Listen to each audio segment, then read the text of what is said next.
Bonsoir à toutes et à tous, bienvenue dans cette session d'information sur la télévision Labari en ce samedi 15 mai 2021. La commune rurale d'Anzourou, dans le département de Tillabéri, région de Tillabéri, se vide de ses populations. En effet, plusieurs habitants de plusieurs villages de cette commune ont décidé de prendre leurs bagages et de quitter leur terre d'attache et se présenter aux autorités régionales. Elles subissent en effet depuis quelques années les atrocités des groupes armés non étatiques qui écument cette zone et qui sèment désolation et terreur. Elles se sont donc présentées hier au gouvernorat de la région de Tillabéri qui a eu pour solution temporaire de les reloger au niveau du stade, au niveau de l'arène de lutte traditionnelle de la ville de Tillabéri. Je propose à cet effet de suivre le gouverneur de la région de Tillabéri, Ibrahim Tijani Kachala, interrogé ce matin sur cette situation. La commune rurale d'Anzourou a été le théâtre de plusieurs attaques terroristes occasionnant de déplacements massifs de plusieurs personnes, particulièrement des femmes et des enfants. Donc, face à cette situation, hier, nous avons reçu un nombre important de personnes, c'est-à-dire des femmes et des enfants, qui se sont présentés ici au gouvernorat. Donc, très rapidement, j'ai mis un comité en place pour leur trouver d'abord un abri. Donc nous avons cherché des bus pour les acheminer à l'arène de lutte traditionnelle où ils sont présentement. Et là, nous avons également réuni tous les partenaires intervenants dans la région de Tillabéri pour pouvoir les prendre en charge, une première charge.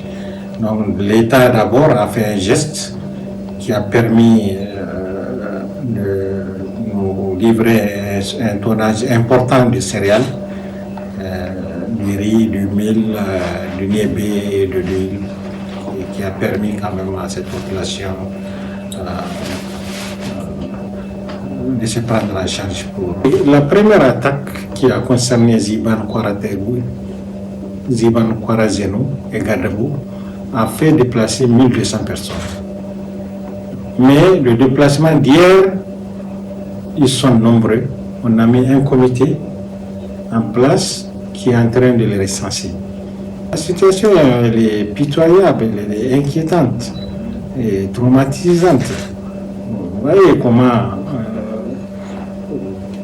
les enfants, les femmes se présentent au gouvernorat brusquement, on sort, on les accueille. Vous voyez ce que cela se fait. Donc, fort heureusement, nous avons pris des dispositions, en tout cas, pour que nos frères qui étaient en détresse, qui étaient dans une situation de déplacement forcé, donc puissent être quand même dans des conditions optimales de survie.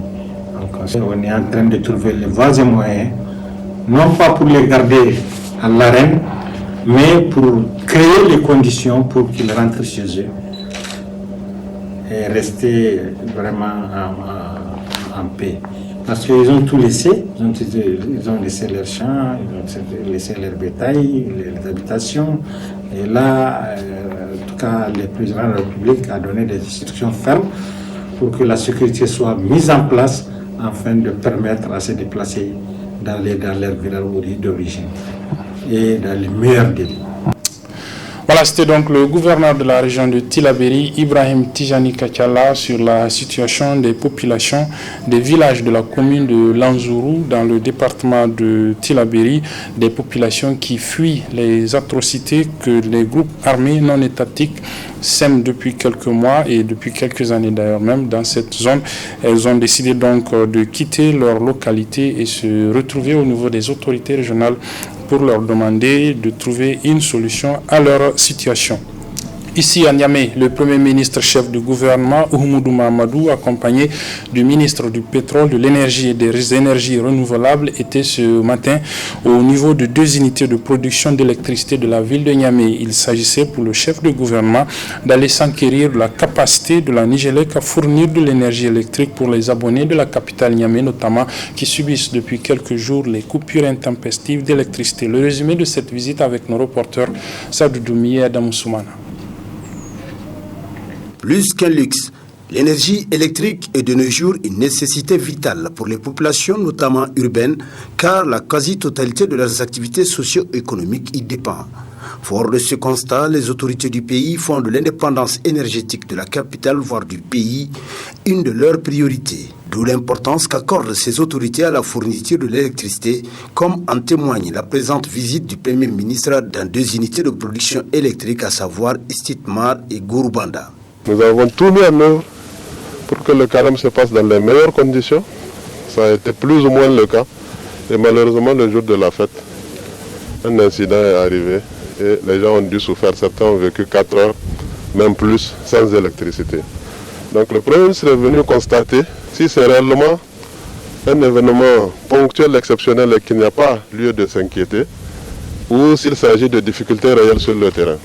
Vous avez visité avec nous le Premier ministre, le ministre du Pétrole, de l'Énergie et des Énergies renouvelables. Vous avez vu les infrastructures qui sont en place. C'est parmi les meilleures infrastructures de ce type dans tous les pays de la sous-région.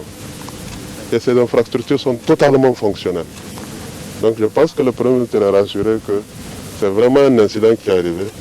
Et nous prions que ça ne se fasse pas, mais que la capacité est là pour vraiment adresser la demande. Notons qu'au niveau de ces 2 centrales, le chef du gouvernement et sa délégation ont eu droit à d'amples explications de la part des techniciens de la Nigélec, dont le don de soi pour satisfaire la clientèle a été salué par le ministre de tutelle. Nous sommes très satisfaits de cette visite de terrain. Je voudrais rappeler qu'en 2011, la puissance électrique installée à Niamey était de seulement 20 MW. Et suite à la construction des 2 centrales que nous venons de visiter aujourd'hui, cette capacité de production est passée à près de 170 MW. En 10 ans, la capacité de production a donc été multipliée par presque 9. Et ce, afin de satisfaire les demandes en énergie des populations. Le programme de renaissance, acte 3, du président de la République, son Excellence Bazoum Mohamed, vise à continuer sur cette lancée en créant les conditions de notre autosuffisance énergétique. Les équipes travaillent d'arrache-pied pour s'assurer que les populations ont accès à suffisamment d'énergie et je voudrais saisir cette occasion pour encourager la Nigélec à poursuivre ses efforts. Des efforts qui visent l'indépendance énergétique pour la concrétisation de laquelle la Nigérienne d'électricité entend mettre en œuvre 12 projets grâce à l'appui de différents partenaires. Les épreuves sportives du brevet d'études du premier cycle BEPC ont officiellement été lancées ce matin sur l'ensemble du territoire national. Ici à Niamey, c'est le ministre en charge de l'éducation qui a procédé au coup d'envoi de ces épreuves en présence de nos reporters Khalid Bourema et Nafissatou Yahya, dont je vous propose de suivre le résumé.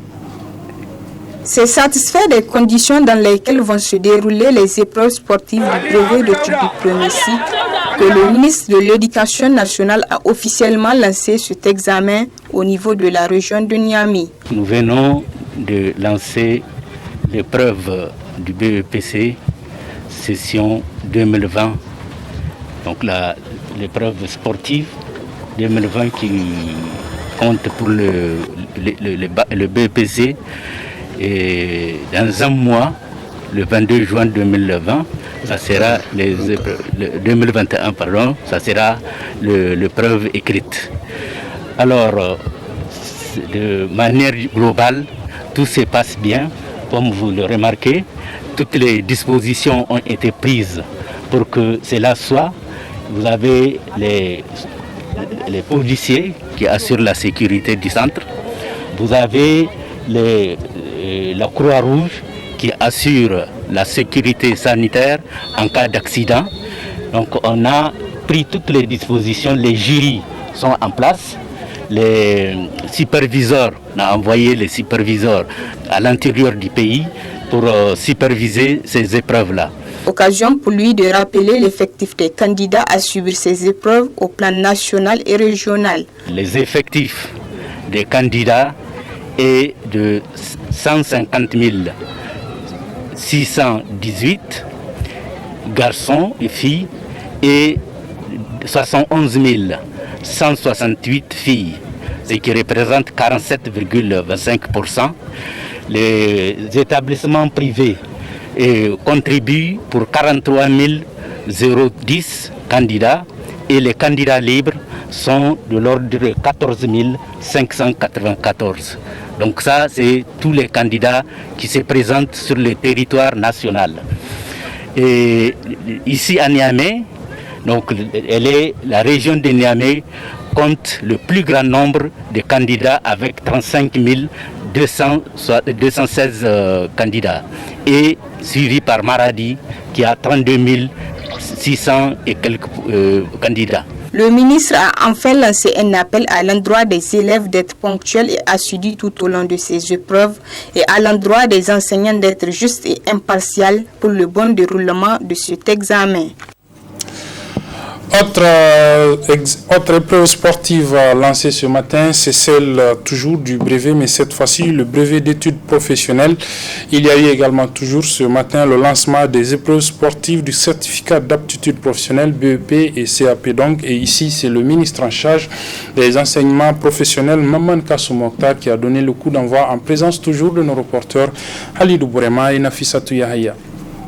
C'est par ces conseils que le ministre de la formation professionnelle a lancé les épreuves sportives du brevet d'études professionnelles BEP et celle du certificat d'aptitude professionnelle CAP. Cet examen, comme tout autre examen, il a un rôle extrêmement important parce que ça permet aux élèves d'être sains parce que le sport joue un rôle important également dans le maintien de nos enfants, dans le maintien de notre corps. Les évaluateurs sont présents pour ce qui est des examens professionnels et techniques. Nous avons sur le plan national environ 8500 candidats pour le BEP, le brevet d'études professionnelles, et environ 4200 pour le CAP, le certificat d'aptitude professionnelle. Le ministre s'est dit satisfait des conditions dans lesquelles se déroulent ces examens. Toutes les dispositions, je viens de dire, ont été prises, sécuritaires, notamment en termes de secours et puis en termes sécuritaires.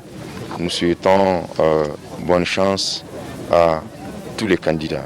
Nous remercions l'ensemble des acteurs qui ont compris ce message et que ce que nous venons de constater tant ici à Niamey et les informations qui nous sont parvenues de l'intérieur du pays nous rassurent que nous sommes sur le bon chemin et que ce message lancé, ce signal envoyé par le président a été bien compris par tous les acteurs de l'éducation. Ainsi, ils sont au total 3252 candidats du BEP et 832 du CAP répartis dans 4 centres à suivre ces épreuves à Niamey.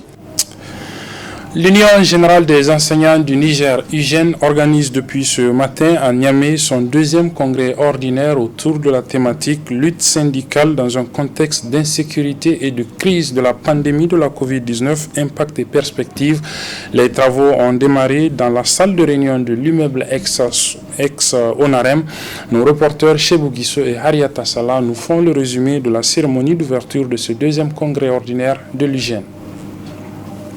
Ils étaient nombreux les militants des syndicats regroupés au sein de l'Union générale des enseignants du Niger à prendre part à ce 2e congrès ordinaire qui se tient sous le thème « La lutte syndicale dans le contexte marqué d'insécurité de Covid-19, impact et perspectives ».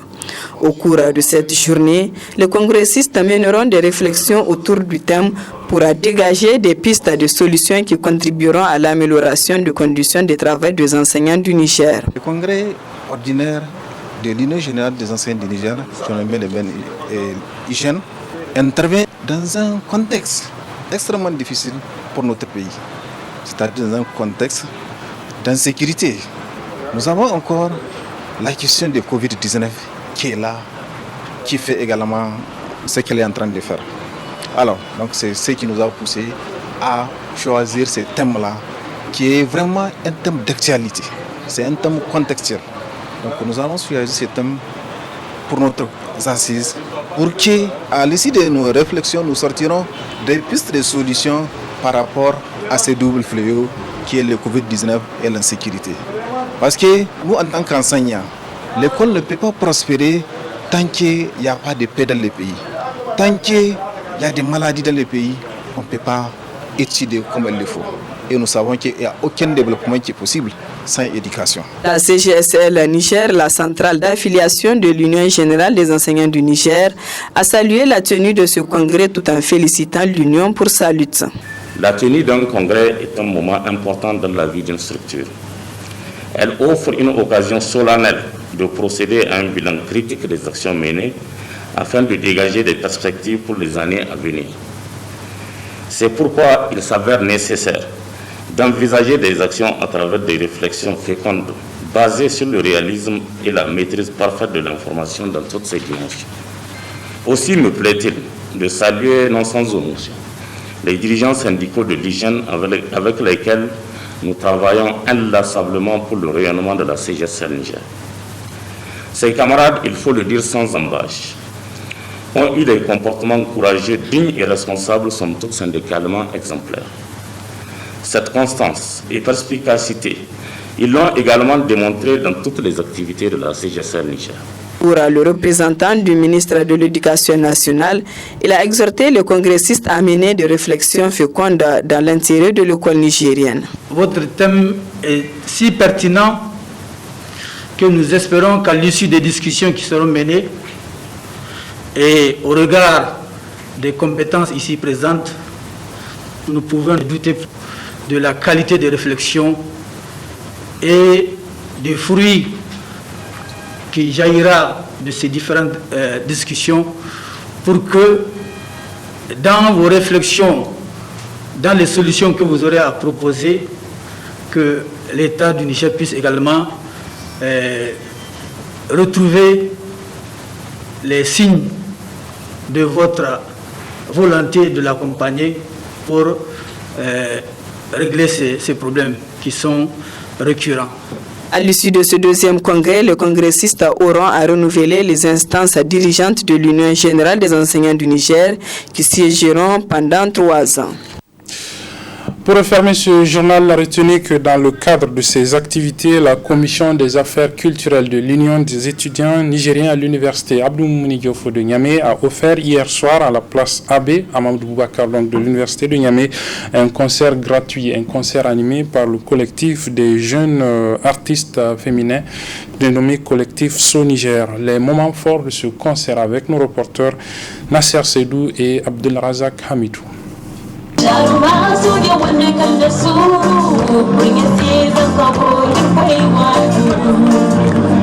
Webordangi Music Night, c'est le nom donné à cette soirée organisée par la Commission des affaires culturelles de l'Université Abdou Moumouni de Niamey et le collectif So Niger en l'honneur de la femme nigérienne à la place AB. On aimerait vraiment contribuer au développement de notre pays à travers des actions de sensibilisation. Donc, c'est franchement, on veut rendre un hommage à la femme nigérienne et surtout à la femme artiste nigérienne. Notre cible, c'est la femme. Et on se dit qu'ici, on va réunir plus de jeunesse nigérienne. C'est franchement, on veut rendre un hommage à la femme nigérienne et surtout à la femme artiste nigérienne, parce que sans l'oublier, c'est des femmes battantes. Pourquoi? Parce qu'on sait tous ici que c'est pas facile d'être artiste au Niger. Un concert dont ces jeunes dames se souviendront pour un bon moment. Nous sommes très contentes parce que le public a répondu vraiment et je sais que nous avons laissé les gens sur leur soif. Ce qui veut dire que très prochainement sera encore plus boum, waouh. C'était chaud. Merci beaucoup à tout le monde. Merci. Je suis très contente et je suis très contente d'avoir vu ce public. J'ai pas les mots. Voilà, j'ai pas les mots. C'est un truc de waouh. Merci à tous. À tout le monde et bonne journée de la femme à vous. Le public venu en masse en a eu pour son temps. Des témoignages de satisfaction ont également été décernés lors de ce concert riche en son et lumière.